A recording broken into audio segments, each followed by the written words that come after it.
Mabuhay, this is Alexi Fernandez from Davao City. Maayong gabi sa inyong tanan. Karon nakagabion, at this moment na ako ipakita sa inyo ha. Tungod kay nakadawat ko og collections, isa ka collections, isa ka vintage motorbike. Gihatag ni siya sa isa ka tao nga first time na ko siyang na-meet last week pagbisita nako sa Manay, Panabo City, Barangay Manay.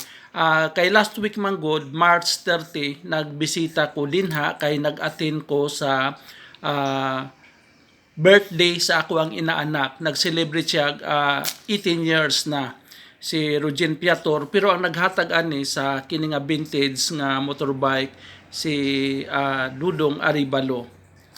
Butan kay siya kay akong gitagaan og vintage motorbike, this one. Bugat kayo puting bugata. Muna yung gihatag sa kuha. Collections. Vintage motorbike. This one.